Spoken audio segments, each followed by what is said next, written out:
Certificates and passports.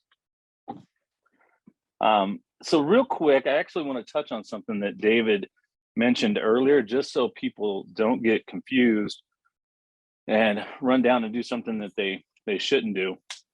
He had mentioned that nobody has gone to an assembly or not assembly, the other country. What do they call the other country?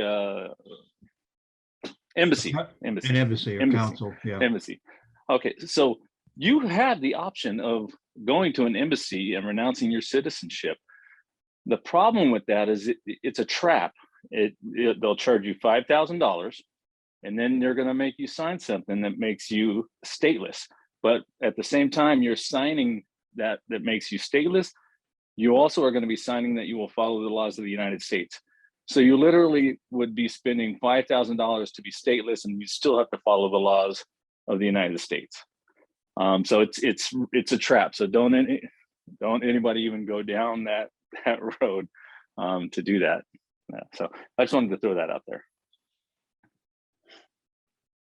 But so as far as the birth certificate, let's start with the birth certificate authentication first, because that is really the first step in any of these processes is taking control of that birth certificate and getting the proof that first in line, first in time, that it belongs to you. You'll need it authenticated in order to do the birth certificate. You don't have to have it to do the passport, but it's good. It's one more layer of protection that helps you when you do the passport process. So it's a really easy process to do. It's not going to take that long to explain it. I know a lot of people are from California, and California now is only allowing apostilles, and we'll go over that in a minute. Other states don't do that. Other states still allow you to authenticate it. I was born in Louisiana, so when I did mine about 4 or 5 years ago, Louisiana still authenticated it. It wasn't a big deal. I actually did it twice because I didn't know any better. I didn't know there was a certificate of live birth, a long form, and then there's also a birth certificate. So I did the birth certificate first, and so I got my birth certificate from Louisiana. I sent that to the Secretary of State of Louisiana. If you go on the website, you download a form, authentication form. It costs, I think it costs about $20 to do it. And you send that to the Secretary of State of Louisiana or whatever state, just fill in your state, whatever state you live in.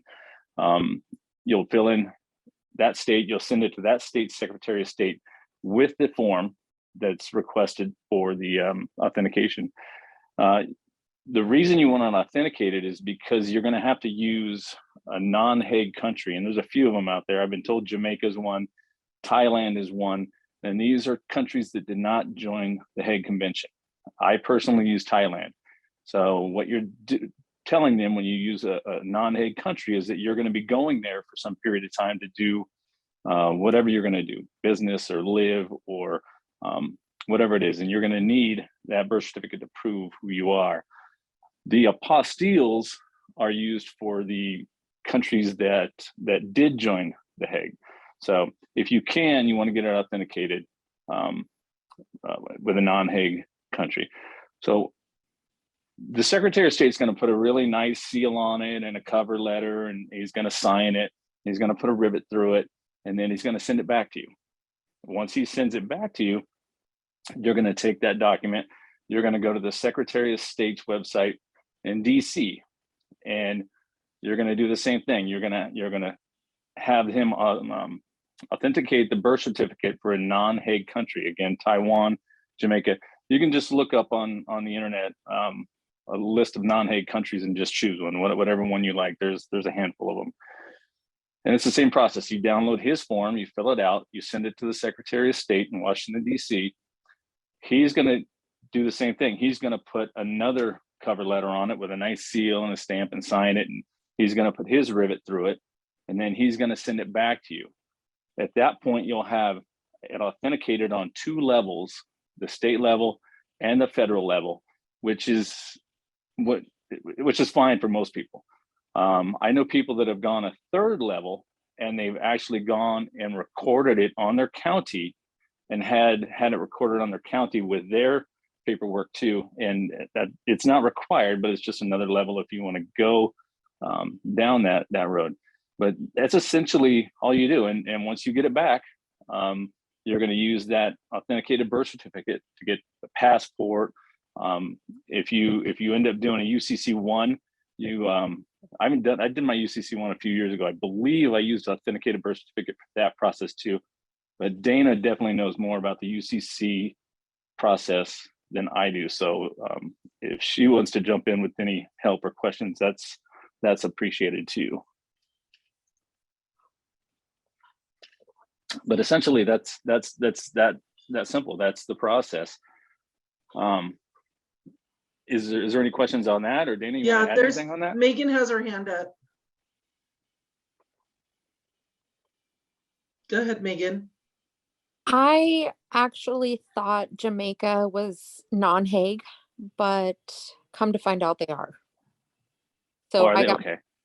Yeah, I got mine sent back from the federal Secretary of State saying that I didn't need it authenticated because they were Hague. So I'm gonna have to send it back for. Okay, then Thailand that's the one that most people use the most, is Thailand. And I know that one the most. That's the one I used. I think I used Taiwan. Was it? No, it is Taiwan. It is Taiwan. Excuse me, yeah. Taiwan. I was thinking Thailand. No, it's not Thailand. Taiwan. I don't think you get into Thailand. No, you're right. It is Taiwan. I misspoke. It's been a long day. It is Taiwan. That's right. I got you. Thanks for covering me there, Barbara. Appreciate it. No problem. So Ed, I have a question though. Like, do we have an address to where we need to send these to? Like I mean, I did mine. I did my husband's already to LA. I sent mine to his to LA. I got it back. It's really pretty.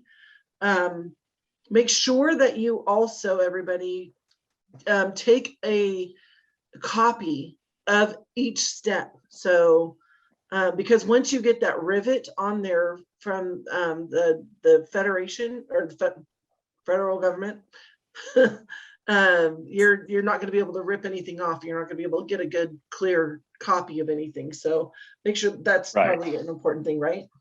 It is. Yeah, I was gonna say that too, that you definitely want to do that. And addresses. We need to provide addresses for these to everybody. Let me I in preparation today, I actually pulled up both websites on my phone just to have those addresses. I can give you the one, the federal one. Oh, awesome. Right now. May I interject? Of course. I have all this written down on a document. I could send it to like Carmen if she would want to mail it to her list. That would be wonderful. I yield. Thank you. Yeah, thank you.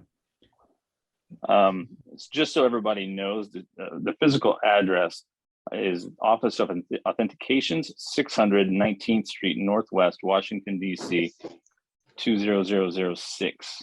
The mailing address is the U.S. Department of State Office of Authentications. And then it's got some abbreviations there, but it's 44132 McClure Circle, P.O. Box 1206, Sterling, Virginia. So if you were out that way and you wanted to go by, you could, well, they're probably closed like all the other buildings out there, but yeah, and you can just jump on the internet and type in Secretary of State, Washington, D.C., authenticate your birth certificate, and this page will probably be within the top 2 or 3 there. And point of clarity, Ed, there's a form you must fill out. I don't know what it's called, D something. DS 4194. And that you can get that right off of the U.S. Department of State website online, and you complete that form along with you wanting to get it authenticated for a non-Hague Convention participant country, which gets you to authenticate it for without the United States. And without the United States meaning corporation, and we are without the United States. So that is the purpose for that, for those that want to know. I yield. And also for all the people that, were born in California in the last year or so, we talked about this last week, that they're not doing authentications anymore. They are doing apostilles. And an apostille will work. If that's all they're going to give you, that's all they're going to give you. But Dana talked about it last week, a cover letter that she was using that requests an authentication, just so you get it on record that that's what you want. Even though they may not give it to you, at least you have it on record.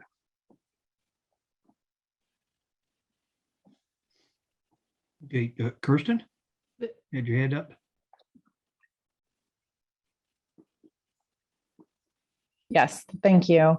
So Ed, I have been through many processes of correcting my status. I have several fully authenticated certificate of live births, and I have been stuck on the passport process for years. Basically because I'm going after the diplomatic passport. And so from what I'm hearing you say is all you really need is the fully authenticated certificate of live birth. Do you also need some sort of affidavit of renunciation of status? Are you talking about for doing the passport status or passport process? Yeah. I don't know anybody, unless you're a diplomat, that will ever get a diplomatic passport. The passports, there's 4 or 5 different statuses that the Secretary of State accepts. But you have to send a whole packet, and you have to, the packet's probably an inch thick. And one of the things that you send along with it is a signed copy of the Declaration of Independence, because until you sign that, you're not a party to it, especially if you're a US citizen. And there's other documents to go with it too, but the passports, they're all going to look the same. It's what they say on the back end. So unless you're a diplomat, I've never heard of anybody getting a diplomatic passport that's not actually a diplomat. But it does it. But when you do it right, and I've told this story before, it does work. So I was going ahead. to say, how do you know it works? Right after I've done this 3 times, and so I finally did it the right way. I did it the copper moonshine way. Still got hassled. Dealt with federal agents down in the desert, the ranger guys who were federal BLM agents. Gave them my passport. They didn't care. Nothing changed with that. But it wasn't until I did it the right way, the way I do it now, that I was coming back across the border with my son back last March, about a month after I got my passport done the right way. Got into the wrong lane, and one of the agents was all fussy and pissy about it. And she sent me to secondary. So I pulled into secondary. You've got, 10, 15 cars in there where they're running drug dogs through the cars, and there are people in handcuffs, and they're just doing what they do in secondary, searching cars and ripping stuff apart. So I sat there for about 15, 20 minutes. Finally, got irritated enough that I got out, went over to one of the agents. I said, I am leaving. Here's my passport. Please go run it, because I am leaving. And he kind of looked at me sideways and walked off and said, I'll be right back. He came back about 5 minutes later. He handed me my passport, and he said, the exit's over there. It's time for you to leave. Get out of here. He didn't want to look in my truck. He didn't ask any questions. He didn't want to run any drug dogs through anything. He didn't even want to know why I was in there. He just said, the exit's over there. It's time for you to leave. And so I got my truck. I left. And so when you do this the right way, and I know Nancy's had some experiences with this too at the airport, things do change, and they don't want they don't want to even deal with you, because they're liable at that point. I hear all that, and I have all the documents to do it the right way. I'm just trying to figure out what do you mean when you say the right way? Just like, what is the right way? Okay, so let's go through this step by step. So you're going to use an authenticated birth certificate when you go down there. Yep. You're not going to do a renewal, because a renewal is just saying that you lost yours and that you're still a US citizen. You need to do a brand new DS-11. And when you do the brand new DS-11, you're going to fill it out the exact way the copper moonshine tells you to fill it out, except that you are not going to put the Social Security on it. Now, I don't remember off the top of my head, there's about 10 or 15 other documents that go along with this. One of them, like I said, is there's an affidavit that lays out the fact that, you know, there are these other statuses and this is what you're claiming. I think it's a page or two. There's a Declaration of Independence in there that you signed with your wet ink signature that makes you a party to that document. There's other documents too what's the other ones? There's a document with all 50 states that lists what you are. So if you're in California, you're Californian. If you're Louisiana, you're Louisianan, or you're an Oregonian, you know, and this is straight out of their paperwork. So you're just showing them, you know, what's already in there, just to force them to do it the right way. Now, what's going to happen is they're going to write back about a month later. It takes a while. This process takes a while. They're going to write you back about a month later, and they're going to say, we cannot finish your passport application without the social security number. And that at that point, there's a whole nother document that you send back to them, and you send this document registered mail with the red label, because this is the most important document that goes out. And on that document, it pretty much backs them into a corner, and it says the social security number for your name is only for the birth certificate registered organization and has nothing to do with the living man or the living woman. About a month later, you will get your new passport in the mail. Now, what I tell everybody usually is the passport belongs to them. That's why they can take it whenever they want. If you're at a port of entry or wherever you're at, they can take that passport from you. The application belongs to you. So really the most important document you're going to do is, after you do this passport process, you are going to now file for a certified copy of the entire packet. You're going to do a FOIA application, a Freedom of Information, where your entire packet, everything that you sent them, and they're going to certify it just like they do the birth certificate. They're going to send it back with a nice, you know, raised seal and signature and everything. And that is your proof. You're just going to file that away, and that is your proof. If you ever have a problem or if you ever get into trouble, that is your proof that they issued you a passport under the conditions you set forth in that application. And that is good in any court, in any, however you want to use it. But I'll tell you, after I did it, and I did my driver's license the same way. I did my driver's license in California as a non-US citizen, because I don't have a choice. I have a CDL. I can't just give it up and give it back. And as soon as I did my driver's license this same way, I've been pulled over. I was doing, I think, 50 and a 40 a few months back, and it was a motorcycle cop in Temecula. And probably just like other cities, these motorcycle cops are revenue agents. They are the ones that write tickets. They don't cut you breaks. Right. For some reason, this guy came up to the window first, asked for my driver's license, and so I gave him my passport and my driver's license. He came back to the window and he said, "It'll just be a warning today. Have a nice day." Handed me my stuff and sent me on my way. So you're saying that you have the commercial driver's license. My husband has one of those. So basically, you reapplied for your commercial driver's license as if you never had one? Well, for me, I was lucky because mine was coming up to be renewed. Right. So at some point, you have to fill out a new application to do that. So I was at that point. I have an ID, a California ID, and a driver's license. I did them both this way. I filled out the brand new application, checked no to U.S. citizen on everything. When it came time to the address, I put care of, because you're just getting mail at that address. And then when it came time to sign, I signed with a full reservation of rights. So by my name, copyright, all rights reserved, non-assumpsit. There's I filled up the whole line. Okay. Know? And I just don't get hassled there either. It's one more layer. And you might find a cop that doesn't want to pay attention to it, but that's why you carry your fee schedule and your notices in the car with you. You put them on notice. If when they come up to the window, the first thing you're going to do is put them on notice and say, You know, I usually tell them if they come to the car, I'm recording this. Do you have recording equipment, and is it functioning properly?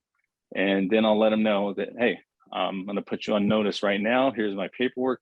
There's a fee schedule in here. You may want to go read this. It's going to take a little while. If you don't understand it, you might want to get someone here that does understand it.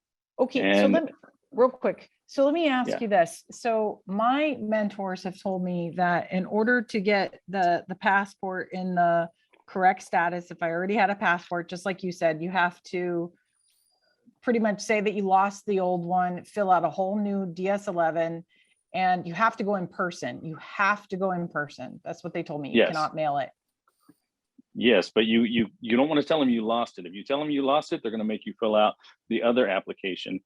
And we've had people that have done that, and then they sent the passport back to them, the application, and said, "Oh, you filled out the wrong one. You need to do this over." So you're all you're doing is correcting information. You have the right to do that anytime you want. I did mine, and then a year later, I found all this information out, and I did the copper moonshine, and then 2 years later, I did it again. I did it 3 times within 4 years. So, And each time I did a so- brand new DS-11. okay, you did a brand new DS-11 and you didn't tell them that you lost the old passport? So No, you have turned to in- turn in.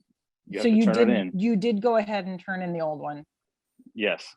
And they will Okay. send, they'll punch a hole in it and they'll send it back to you. Interesting. Okay, yeah. Yeah. My mentors have told me to tell them that you lost it because the old one is still associated with the new one. And the only way, one of the people that I know who had like the interview in person, because he said that his residence was heaven. They took him in the back. Yeah, they took him in the back, did a bunch of questions, and they told him in order not to use the social security number on the application, he had to do an adult name change. So that's part of the process that I've done. I've done an adult name change, so I'm going to include that in the documents. And I just wasn't sure if the key was you absolutely have to go in person or if it can be mailed. But I would think if you mail it, it's going to take 6 months, and if you go in person, it'll take a day. Well, let me give you background on that, because I did it both ways. First, I wanted mine done so bad the first time I did the copper moonshine that I went to the passport agency in person in San Diego. I had to get a hotel room reservation for a night in Ensenada to get around their little protocols, and they would not accept it without me. I tried to sign with a full reservation of rights. I tried to put zeros for the social security number. They would not accept any of that. So I went ahead and just did it the way the copper moonshine said and put the social in there. And I had to cross out the full reservation of rights. And they're behind 2 inches of bulletproof glass. They don't have to Mhm. accept anything from you. They can escort you out and tell you to leave, which Mhm. is why I tell people to go and do it at the post office, because the postal clerks are just transfer agents. They don't give a shit how you sign it. They could care less what's in it. The gal that I gave mine to, she was looking through the documents. She's like, "Why do you have all this stuff?" And I took 15, 20 minutes to talk to her and educate her. And she said, "I've never seen anyone do it like this." And I said, "Well, when I get my new passport in a month or two, I'll come back and I'll show it to you." And I did. I went back and I showed it to her, and she literally could not believe that I got a passport doing it With that all way. those things. Yeah, I With all did that. hear about the Declaration of Independence. I've ordered several certified copies so I can share them with a bunch of people. Yes. Okay, and I don't know what the other 10 or 15 documents were, but I'm sure one of them for me is going to be the name change and some other things. So, Now, okay. now that's interesting. So you went before a probate judge and did a name change? In Los Angeles County, it's super simple. They don't even call you into the hearing. You just, in Los Angeles County, you don't even have to go before the probate judge. They don't care what name you're So- changing to. And I have a So you- decree. So you changed it to the upper and lowercase. Lower, yeah, as it appears on, just, it's as, for me, it's a clarification. This is one of the steps that I was taught by a woman who, went through, hell and came back. And she said the name change is absolutely necessary because it's a step to claiming your estate, because that is how we claim life. When we come back as an adult to claim life, if you go before a court, and you get that decree, then in their system, you have appeared and you have claimed that name. So that's a step in claiming your estate. That is true, and I'll tell you this: one of the few people that I've met that gets walked around TSA at the airport, and if he's in line, they come and find him and pluck him out, and take him around. He went and did the name change like you're talking about, and that was the second to the last step he did. But he also got an order from the judge when he did that, ordering the birth state to correct the birth certificate. So that birth state had no, they didn't have a choice. They had to correct his birth certificate to the upper and lowercase name.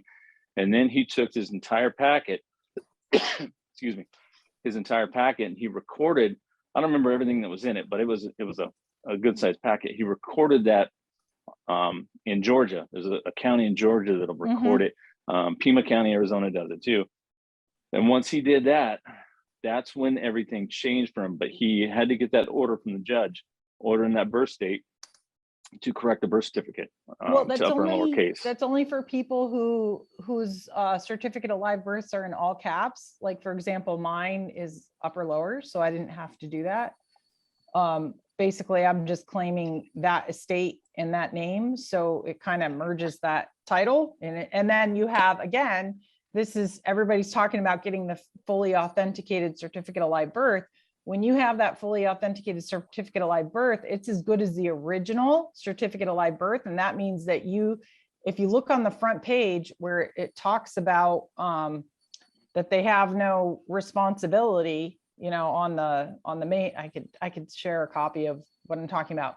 It means that the whole document is what they call a deed poll. And if you look in Black's law as to what a deed poll is, that means it's a bearer's instrument. So whoever is holding that instrument is like a check. Whoever is holding that instrument, if it's fully endorsed, they're the one with the title. So it gives you title to your estate. That's why it's so powerful. And yes, it can. You're the holder in due course. Yeah, exactly. So that's why it's so powerful. It can be used in court cases and things like that. But it's basically the deed to your estate. All right, that's what I was. We're on the same page. Thank you. Yes, of course. I'm complete. Thank you. Nancy's been waiting patiently. I'm perfect. I'm a perfect follow-up to that. So thank you, Kirsten and Ed. So I just in the mail today received my apostilled birth certificates from Minnesota for myself and my two sons. But they are not the long form. They're in all caps. And they don't have the time or the date, and the state file number is not the right. It's all bad, right? But what I do have in my possession is the live birth from the hospital, where my name, my pen mark is still on it from trying to make the pen work, right? So if I took that live birth and got that notarized and included it with the packet, maybe I still need to do the name change, and maybe that will answer the problem. I'm just wondering how I can, because this is my third request from the state of Minnesota, or my second. And if I have to do one more, I don't think I'm going to get one, because I was intentionally really working hard to get the long form with the letter and with, just notes on it and stuff. Any thoughts on that? I was actually lucky enough to have the birth certificate from the hospital that my parents saved. And I mean, it's old, and I was scared to actually send it in. That was the one I authenticated, because Louisiana didn't want to send me. They finally did. It took a long time, but they finally sent me the certificate of live birth, but it was a different certificate of live birth. It looked like the birth certificate. It was like updated. So I went ahead and sent the one from the hospital that my parents gave me, and had that one authenticated. And you're right, it's got, their cursive signatures and the doctor's signature and times and everything, all the information, even the CUSIF number was on that thing, or the birth number was on it. And I was scared to death I wouldn't get it back, but I did. I got it back, and I keep that one guarded. So you think I should do that one? because I could even make copies of it, right? Is it certified? Well, is it? It needs to be certified No, because mine had the raised seal on it. It wasn't the one, the original, but it was one that they sent away for like in the 70s. So back then it was a copy, but it was it had the raised seal and everything from the state. Yeah, it has to Oh. be certified. It has to have that raised seal on it. But if all you can So- get is the birth certificate, you know, I like I said, I did both. I have both of them. If that's all you can get, that's all you can get. So I should just take the apostille birth certificates, and then probably I should do the change of name. Because that's what's gonna get the upper and lowercase, because this is all uppercase. Right, and then you want to make sure you get. That's why you, like in LA County, she was saying that they'll just do it, but you might want to get in there and talk to that judge and say, I want an order from the court demanding the Right, state okay. change this to upper and lowercase. And the Well, can a gentleman that I talked California to, judge- oh yeah, he can order it done. A California judge can order a Minnesota judge or Minnesota. Yeah, Oh, yeah. Or you can just simply take it to, there's a whole process that you can do where you just take it to that registrar and say, correct this birth certificate. You just got to go back to the registrar in Minnesota and see what their whatever it is, their policies, their rules, their steps to correcting the birth certificate.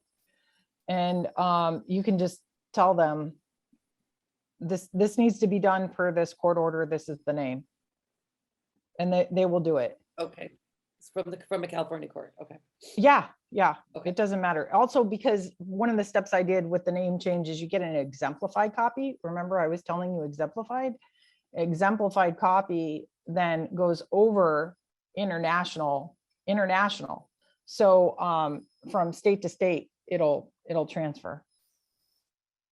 And, okay, from The the judge. decree, yeah, that order, the court decree. Got it. Point of Also- information. Point of information, and Ed, I'm sure you've heard about this. With Nancy having a Minnesota birth certificate, she could probably use that Minnesota Rule 220 to do an affidavit along with it. They have a very handy law. Yes. Right, but I just want to point out one of my mentors who lives in Minnesota, whatever. He has said that only pertains to, it's a very, very narrow rule, and it has been miscomprehended as to what people are using it towards. And it's not as broad as you think. It is only for property rights onto the land. It has nothing to do with anything else. He's clarified that many, many times. Just Yes, don't even go there. There's a lot of people with different opinions on it. I agree. But that 220, may I read it to you? It's just a paragraph here.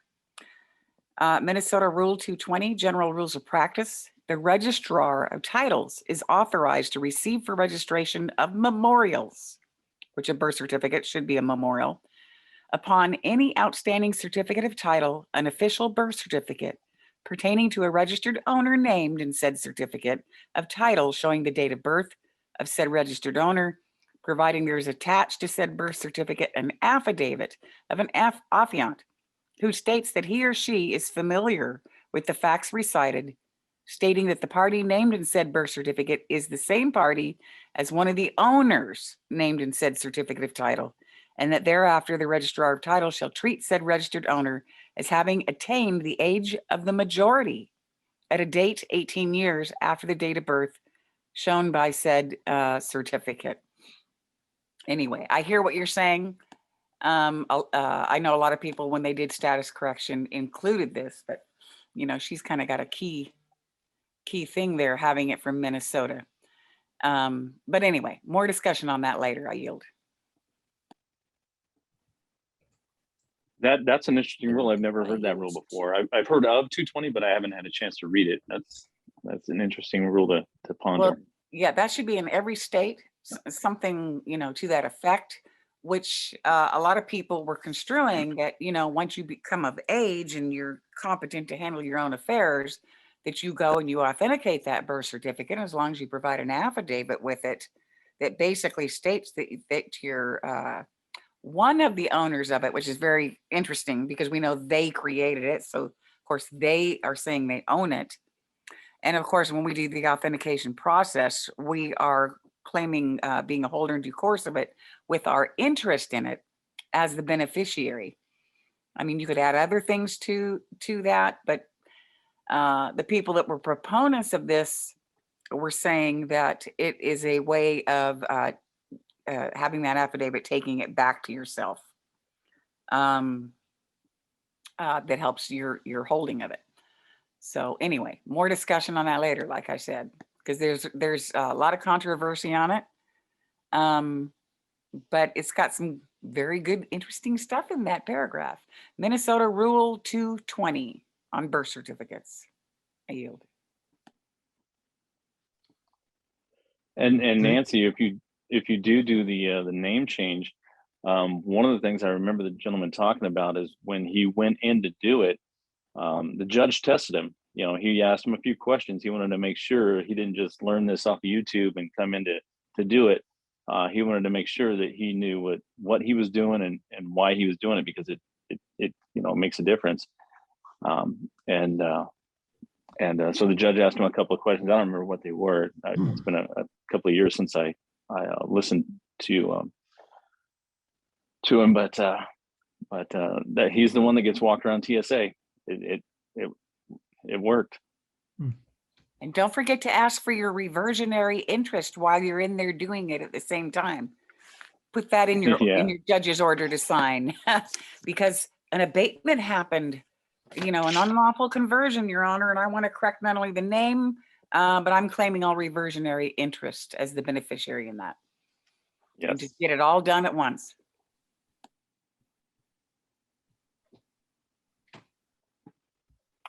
So David, that's Okay. pretty much all I've got, unless someone has questions or. Well, Dawn has had her hand up there.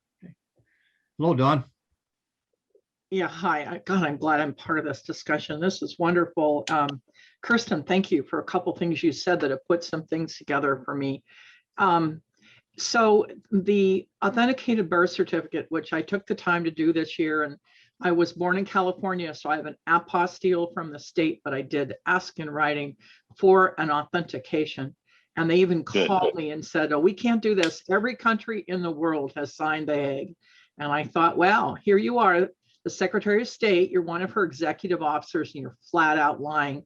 But, you know, I said, I don't think so. Oh, absolutely. That's why we don't do this anymore. So there's our lovely Secretary of State, you know, not doing their job and lying about it. But I wanted to add some information, and actually, I'm sure a question is going to come up for me about this, but I do know someone that's gotten the name change recently. He was questioned by the judge to know if he understood trust and how to express a trust, and also to know if he understood equity. And after questioning him for a little while, the judge went into his chambers and came out without his robe on and shook his hand and said, welcome to your new life. He gave him a decree, and this guy took the decree down to the DMV, and they had to enter him in the upper lower case. Then he took it to the passport office.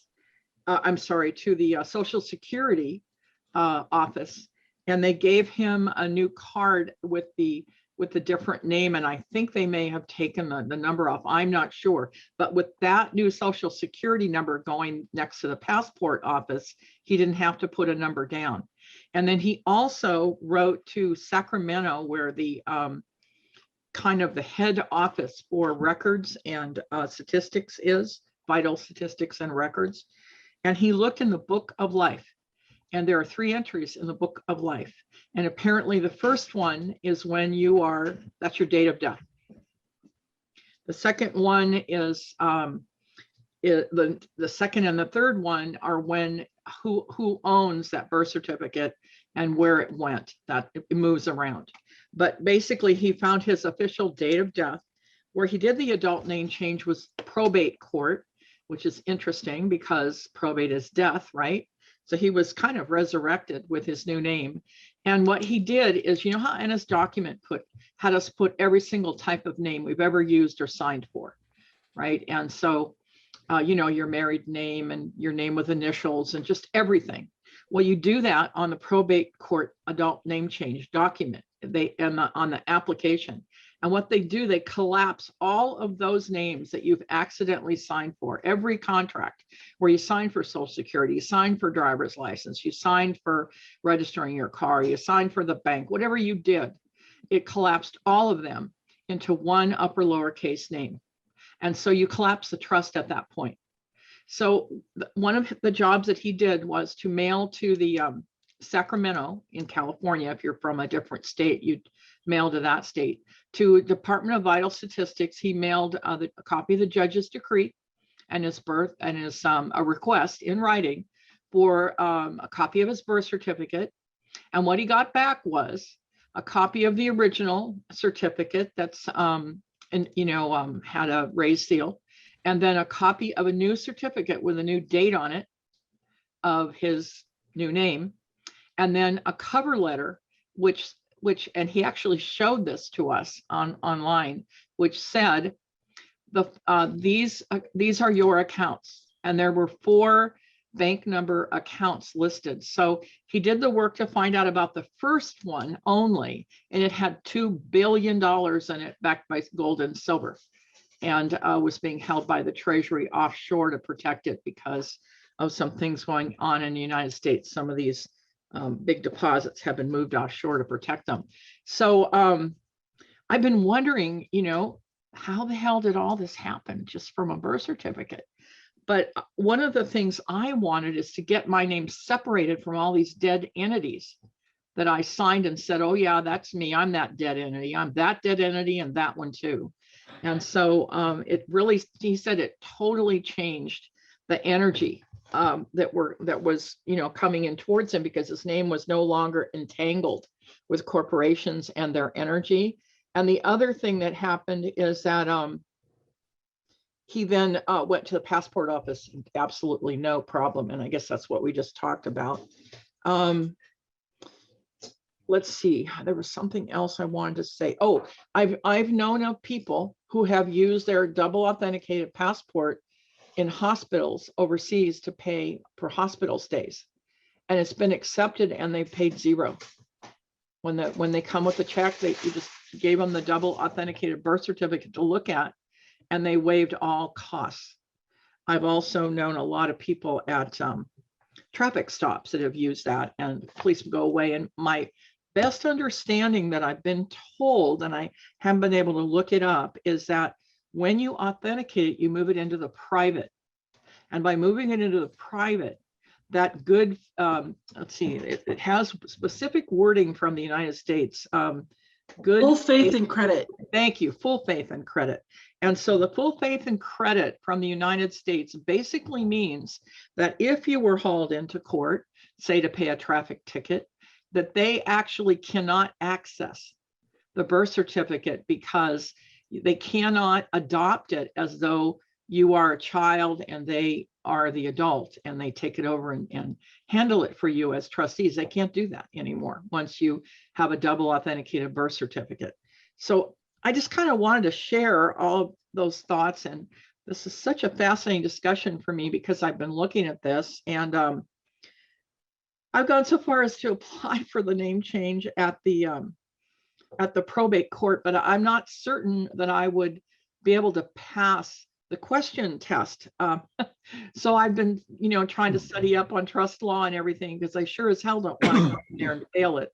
So, and the cost, by the way, to do an adult name change is around $400 for court fees and everything, and a personal half-hour session with the judge rather than just in the mail.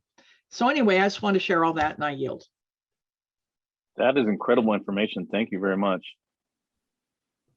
Yeah, well, I've been gathering it up and taking notes, but until this conversation we've had, a lot of it just felt like all these separate pieces that I couldn't put together. But if it's true that what Kirsten said, then now I kind of get what's happening. Basically, you have a full, complete birth certificate, just like they do. And you've double authenticated it, which means you've moved it into the private.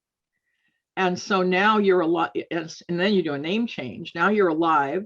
You are basically the holder of the estate who they claimed was dead, but now you have proof that you're alive. You've disconnected your signature from all of those corporations and everything changes. So, okay, now I really yield. Sorry. That's another reason for that affidavit, Dawn, along with that fully authenticated birth certificate. You know, it's what a fantastic thing to put your proof of life to. It is very powerful. It's more powerful than we know. They just won't tell us everything that went on there.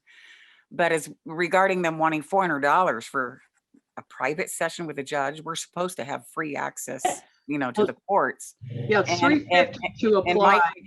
Mike McGee talked about using a waiver, but the waiver makes you fill out your income and this and that. And for people that are working, you know, you don't want to lie on that. I'm sure it's probably a penalty of perjury statement. But we should have access to the court, and there's law sites for that. And if you want to work through that. Yeah, you know, if you look up the definition of income, you'll realize you never had income in your life, unless there are trust babies in this. It's really a trap word. I agree.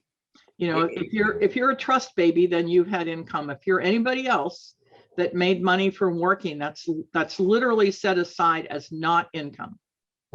Correct. Income to them in their statutory term means profit or gain. And when you work for somebody and they say, well, you come and pack my boxes for me for $10 an hour. I'll pay you $10 an hour. You do the work. That's called an equal exchange. It's trade. And you're not working for, you can't be working for the federal government. So yeah, that's private business. And the term income is a trap word.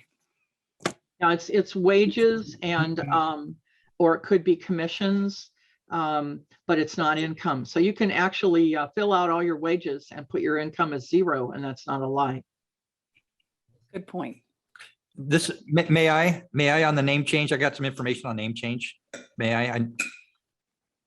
This is Matt. Yeah, please, Yeah. Matt. Okay, thank you. I did an adult name change last year, and it was all Zoom, and I was postponed for 3 different times because different things. It seemed like they were totally trying to stall it, but I finally got in, and it was Zoom, but then it wasn't even Zoom. I got a notification that it went through, so I never even got to talk to the judge, see the judge or anything. It just went through. So I never had that opportunity, or I didn't know how to make that opportunity. The one thing, so I got my name decree and all that. The only thing that there's one piece that I need to do now is I need to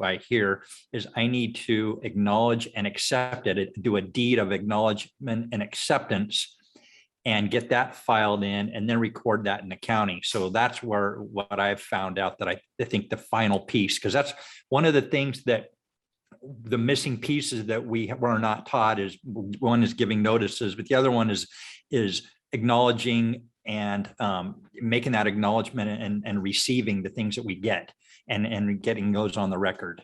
So anyways, acknowledge and acceptance. And Matt, a lot of people are doing that with their property deeds as well. In fact, when I went to record mine for property, I said, well, don't I need to do an acknowledgement acceptance? And they looked at me and said, no. They were like, you know, they didn't want to hear that because it's a death knell to them, and it's another nail in their coffin. Yeah, it completes the transaction. It completes the transaction. It's just like any contract, the acknowledgement, and you know, that completes it. Just because somebody granted it something to you, until you actually accept it, it's not a completed transaction.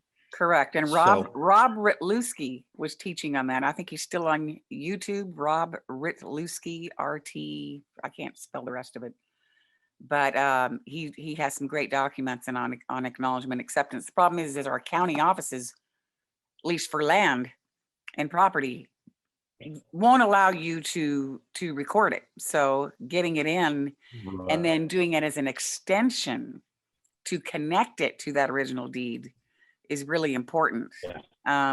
And then getting certified copies of it. But how to get them in, we're still trying to figure that one out.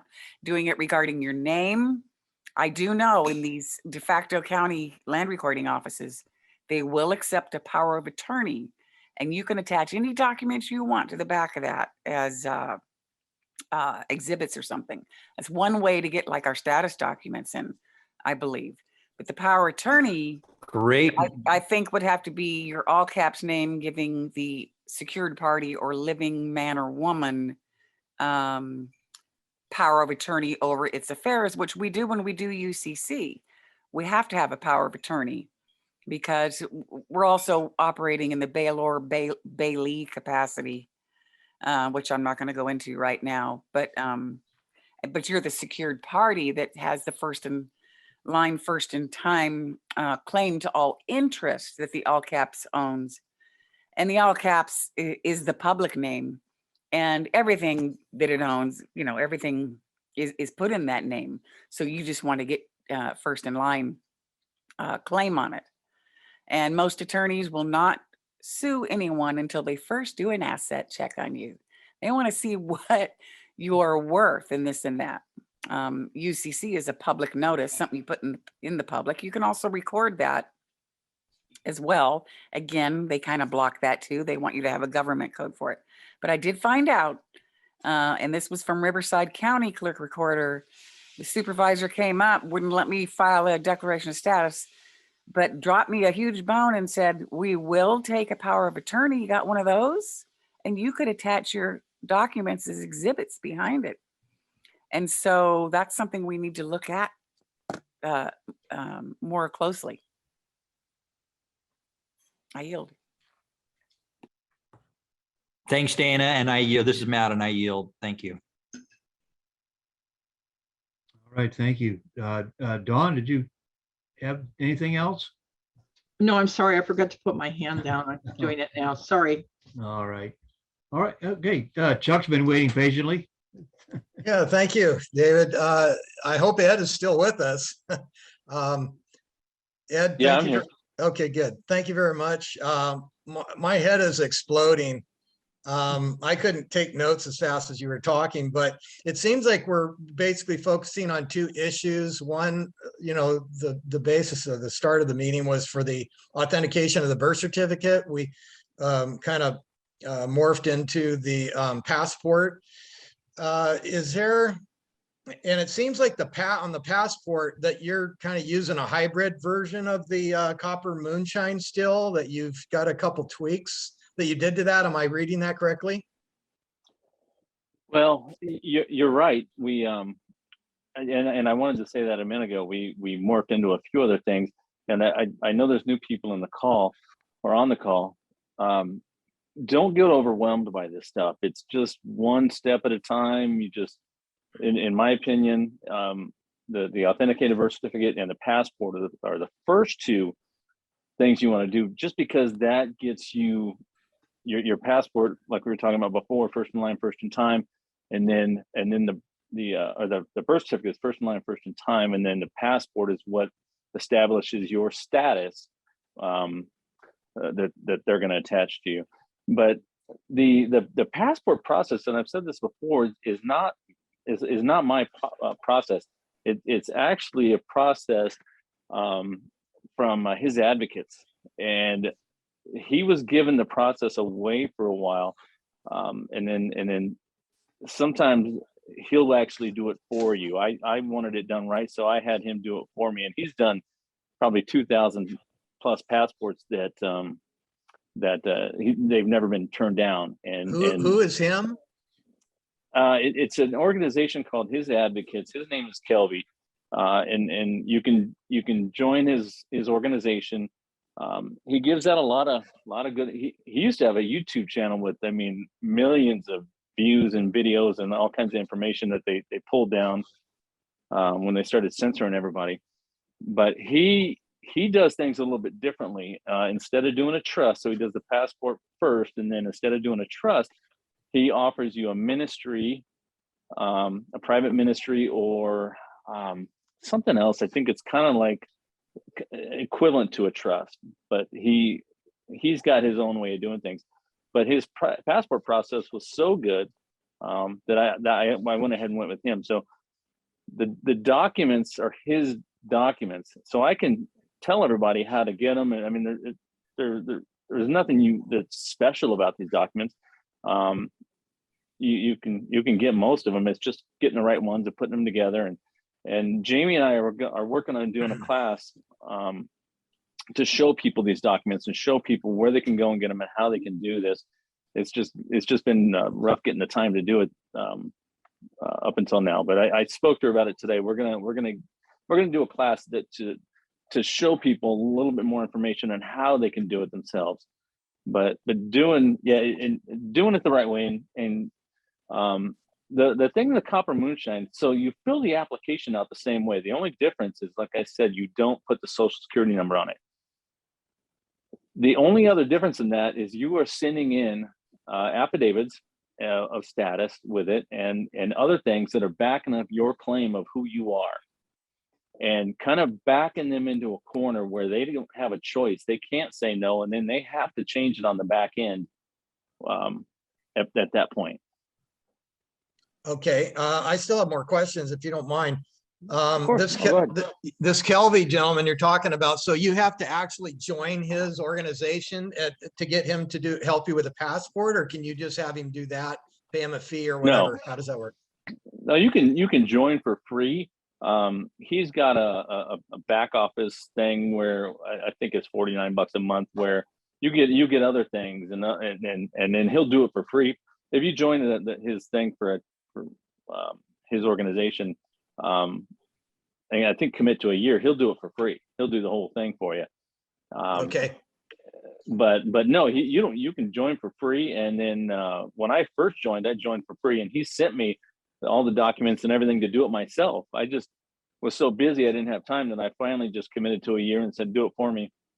And so I went through all the documents with him. I have all the documents and went through the whole process, which is I wanted to do, because he literally said, teach your friends and family how to do this. The one thing he didn't say is give all these documents away to the public, which is why I'm hesitant to give anything away. I don't mind showing people, but I don't want to get in trouble for giving stuff away that I don't own.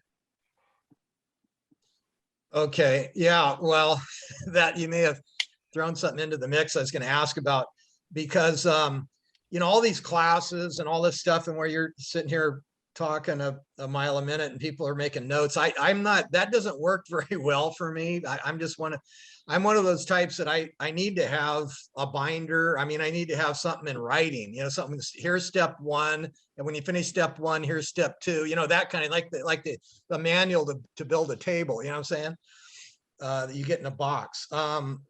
There's what are the list of reasons why this can't be put in writing? What May I? So Jeannie, Ed, it's Jeannie. She and Ed are talking about this, and we're actually thinking about maybe doing like a PowerPoint. Yes. And then we're gonna have it posted to the California Assembly website, and that way you guys can like do it step by step on that on the website, and you'll have the PowerPoint right there. And we kind of did that for Riverside. We did a PowerPoint. So yeah, we need to expand on that and just make it a little bit better. And would that PowerPoint cover all the things that you've been talking about tonight that refer to the passport and the birth certificate authentication? Oh, of course. Yeah. Because you covered a lot of stuff. A lot of stuff. Point of information. Go ahead. Yeah, point of information. I put in the chat a copy of the signing of the Declaration of Independence, what that would look like. And you would just add your signature down there with the rest of those famous guys.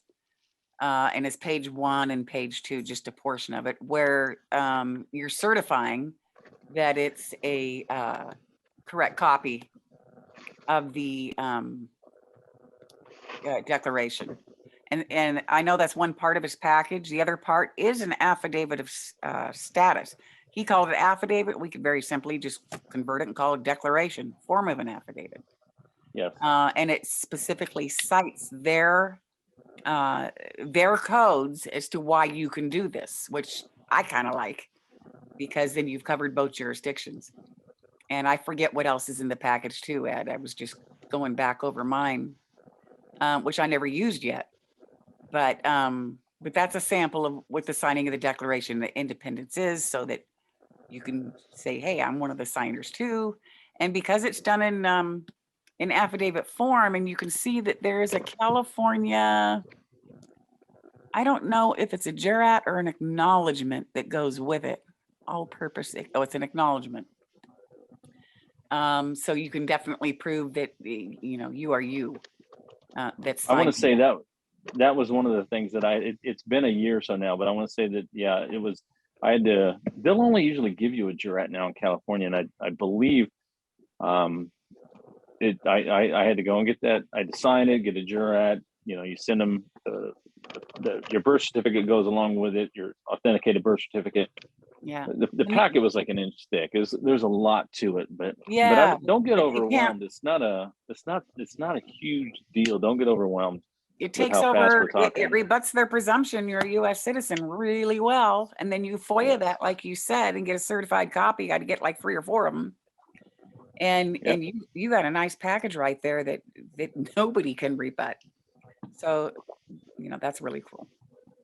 But I can't screen share that first document I put up. I don't know if somebody can or wants to show the Declaration of Independence page. I can. I just downloaded it. Okay. In my opinion, that's probably one of the strongest documents in that package is when you sign that Declaration of Independence saying that you are a party to this document.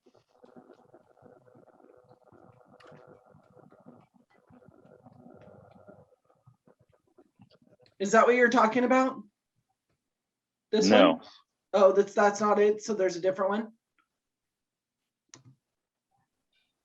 All right, let me find it.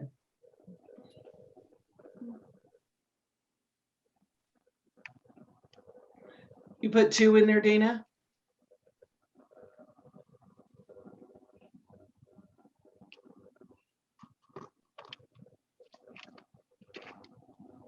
In the chat, it says 263 KB on it. Oh, okay, I see it. I have it now. Okay, thank you. Yeah.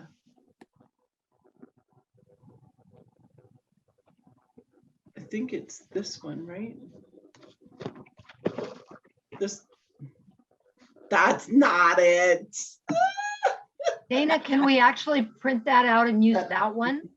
No, I just screened that. The page is cut. That's a screenshot. Like Ed said, we have to make our own package. We can't.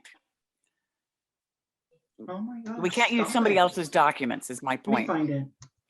It's right here. I just had it. The screen. Oh, here it is. This one. Yeah, but to give you a sample. Yes, that's it. That's the right one. Okay, yeah, that's what it looks like. So, you know, if you could blow it up, you see, I don't know if you might recognize some of those signatures from way back when. There's your John Hancock right there. Sign in with your John Hancock. You put your autograph with a red thumbprint over it and you're good. Over here on the left side in a blank area, right? Right. Over here on the left side? Right, or right over where the here? hole is, right, exactly where the cursor is. Right. Oh, If you okay. notice how you're attesting, it's a true and correct copy of the Declaration of Independence, the year. And then it goes on, you know, using the code that says what an American national is and blah, blah, blah. Yeah, like Dana said, you're just holding them to what's already in their codes. And there's 4 or 5 different statuses that they will accept. You just have to force them and back them into a corner because they're going to change it on the back end. The passport will look identical to any other passport.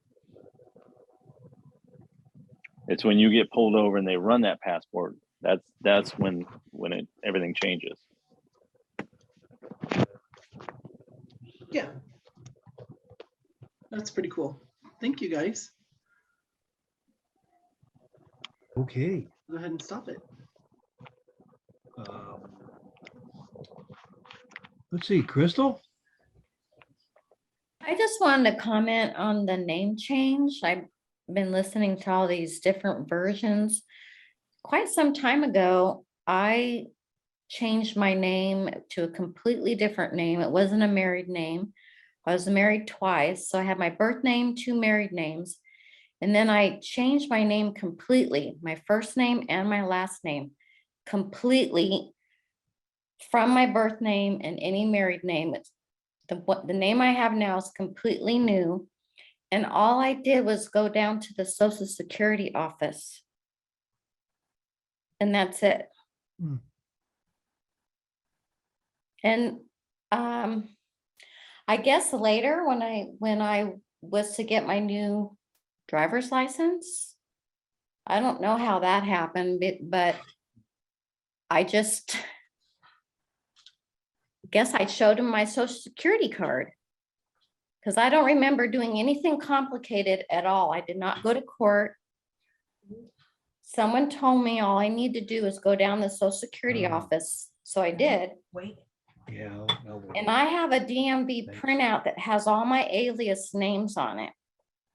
I purposely had them give me a printout in case I ever needed to show all my different names, because I've had 4 names now that are completely different. So I have a copy of a DMV printout that has all my names on it. And all I did was go to the Social Security office. Well, that's all I wanted to say. I yield. I will say something on that real quick. The gentleman that I followed and spoke to that did this, one of the last steps he did after going to court and doing all this was to go to the Social Security office and give them all this paperwork. And he said the reason he did that is because something in the Social Security network filters down to all the other agencies. So there's definitely something to what you're saying, because he did that to get it filtered throughout the network and the other agencies, and he did it through the Social Security office. Sounds like that's all you really need to do. I know most people think they need to go to court. Maybe for some circumstances, maybe you do, but well, when you do some of these other processes, like when you have a trust and you do the other processes, you really want to get an order from a judge that forces them to do it. But if you, I mean, it probably can be as easy as just going to the Social Security office, but you're not going to get all the remedies that you're looking for unless you go through the other steps.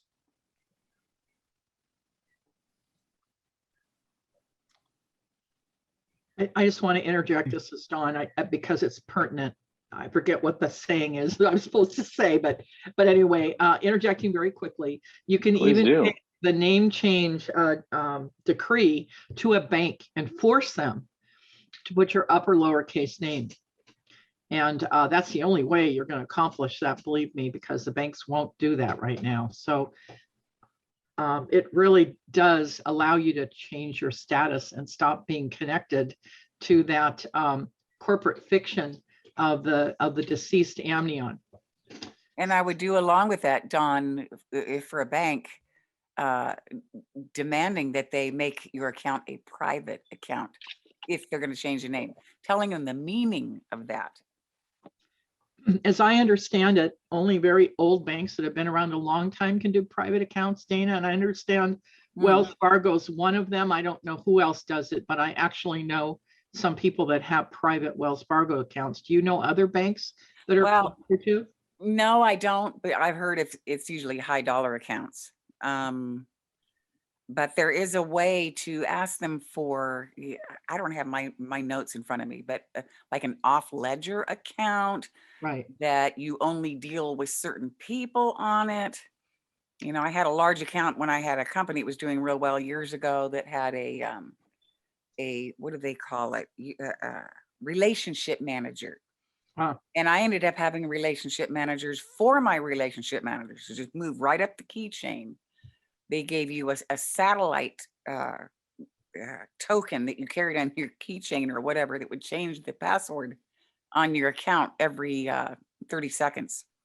Wow. And so it had all these neat features to it. Well, that's what I want. Really? All right. Really? Thank you. Uh-huh. Oh, boy, good stuff. Appreciate all of this. Deborah, go ahead. Jump in.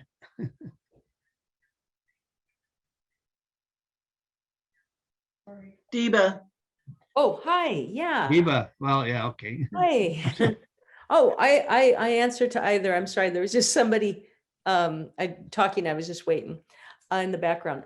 So my question is to Dana and to Dawn and to anyone else that there's so many great people. This is tonight, you guys, I'm so blown away as usual, but this is a new high. But you guys are, from what I understand with the authenticated birth certificate and Ed and everyone, it's really putting your business self with a double verified birth certificate in that secured party creditor capacity. And that's the first part of my understanding. I'm just wondering if that's your understanding as well. And why we've started that process of getting the birth certificates authenticated, as you guys know, it's going to probably be a couple of more months before it's done. So the other thing, part of my question is when you look at the secured party creditor position versus this gentleman, Christopher Hauser, who is kind of splashed onto the scene where he has a method, it's 1099A, and where he is really coming from the place of being the beneficiary. And I'm wondering if that is, I'm considering that as an interim strategy until my birth certificates are authenticated. And I'm just wondering if you guys have an opinion about the method he suggests. It's obviously anyone who follows him knows his first method was a failure and it cost him dearly. But now he's just simply, all he does is, if anyone doesn't know, is he takes it, the 1099A, he basically signs it on the back and he endorses it and he sends it to the Federal Reserve along with instructions instructing the Federal Reserve as the trustee to pay for whatever it is that needs to be paid, a debt or whatever. But did I say a federal treasury? Yeah, I'm sorry, the treasury, excuse me, the Treasury Department. And so I'm just wondering, I mean, if you're basically saying, hey, hi there, I know I'm the beneficiary, I know you're my trustee, here's a bill and I instruct you to go ahead and pay it. I mean, does anyone see any fault in that process? And does anybody know about it or have an opinion? And I'm so new to all this, don't be afraid to totally destroy it if you have a valid point. Anyways, May I? Yeah, with that I yield. May I? Go ahead, Please. Brad. Yeah. Jump in. Okay, the trick there, Deba, is that the receiving party, the person who's going to accept, somebody earlier said that somebody has to accept the payment. When you go to let's say it's a credit card company and you want to get rid of a credit card bill and you instruct the Treasury to pay that bill. If the credit card company doesn't accept the money, then you will never have the bill paid. And it's very difficult to get people to accept the money because they have to fill out IRS forms and they're terrified to do that. The other pitfall, so you have to find somebody who's really confident and secure and that wants to do that. Now, the other pitfall is. Did I push a button? Mm-hmm. The other pitfall is that they're able to accept that money and then not pay your bill. So typically a bank may say you're trying to get rid of a $50,000 credit card bill that's owed to a bank. and then the bank sees that the treasury is sending the money, the bank may accept the money, but still not put it towards your bill and tell you like, sue me. And then what do? So those are two things that can happen when you do that process. I yield. I know that that he combines that process with an administrative letter process, which is the most important part. You know, you get them into dishonor or default or something like that. That helps. But right, Ed, we go through that with lots of our remedies. Our remedies are lawful. The most important thing in discussing that here in the assembly is keeping everybody safe. You want to do Keyword, Dana. a safe and benign process, and I wouldn't recommend anything otherwise, because we have some people that are beginners, some are more advanced, and as we've discussed before, you can do one step or you can do 1,000, but you don't do a step until you've completely researched it yourself. And everything we say here, even on the town hall, is personal opinions of people or experience. It's not necessarily the views of the assembly. So it is up to anyone listening to any of this that you do your own research, your own homework, thoroughly know the pros and cons inside and out before you step off a cliff and do something, because guess what? It's you that has to defend it. No longer can we have representatives, as in attorneys. We present ourselves. So you look into that. But I have looked into his process just preliminarily, Deba. I like the guy. Yes, he is one of those who has skin in the game. A lot of some of our best teachers are pioneer gurus, I call them, like Winston Shrout, or like Bill Thornton, or like this guy Christopher, or like the Montana men or the Colorado 9. There's a lot of things they did do correct. One thing I love is their spirit, their courage, and their intent. But it came down to a paperwork document here or there that they didn't have the final clicking piece of the puzzle, or they did one item wrong. But guess what? They've learned from those mistakes, and they have worked on perfecting those things. And so we get to be the beneficiaries of that knowledge. But it's important to ask for proof from all the gurus, teachers, or coaches out there teaching private public processes and this and that. Some of them are out taking a lot of money for stuff. Others impress me. They do it freely because they just feel that it's a right of the people, and they give their time, unless it's something advanced, where it takes a lot of their time, or something on your, special case. They're worthy of their hire.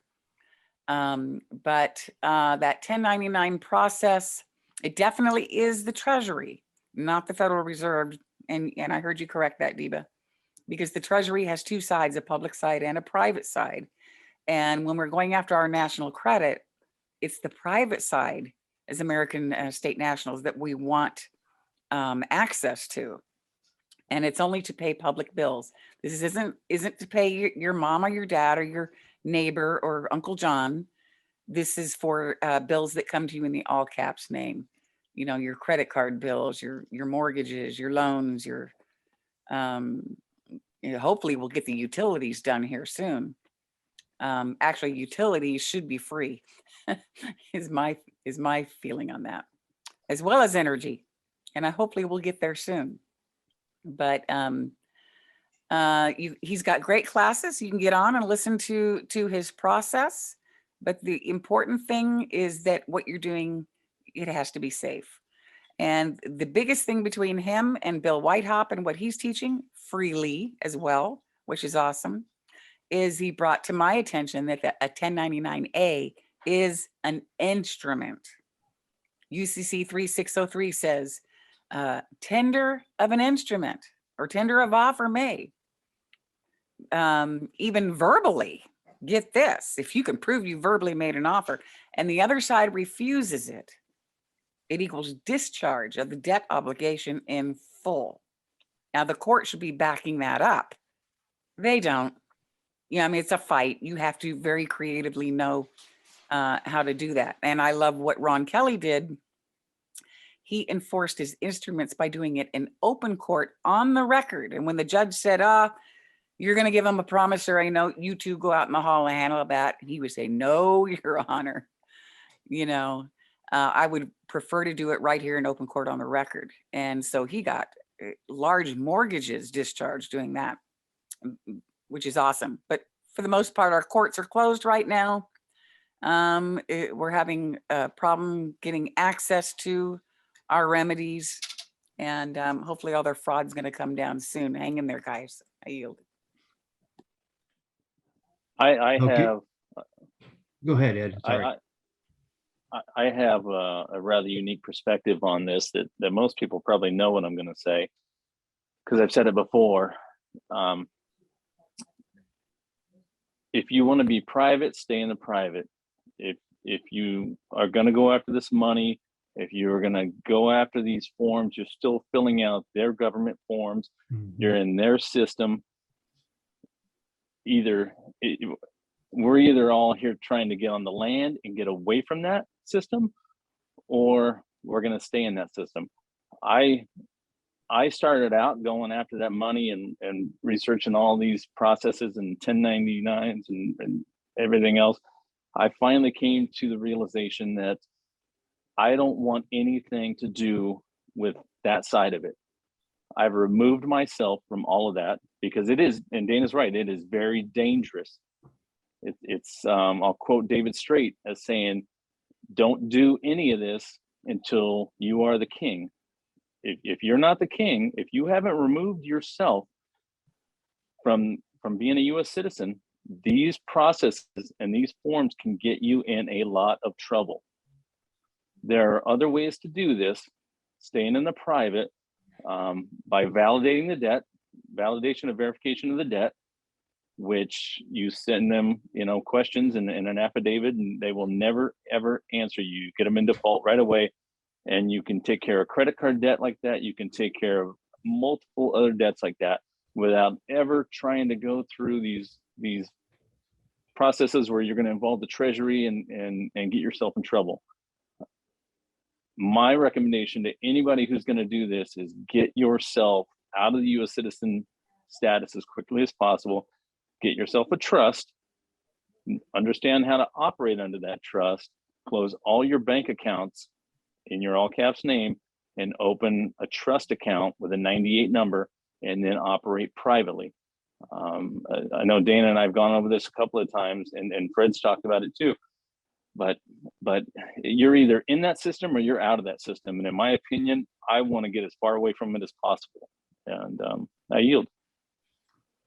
Yeah, I'm with you on that one, Ed. I'd rather spend my time on the private side and figuring out how we can create our own economy with our own energy amongst each other. That's the way we need to go. Stay out of that mess, because it's all fiat anyway. So why do we want to be in there?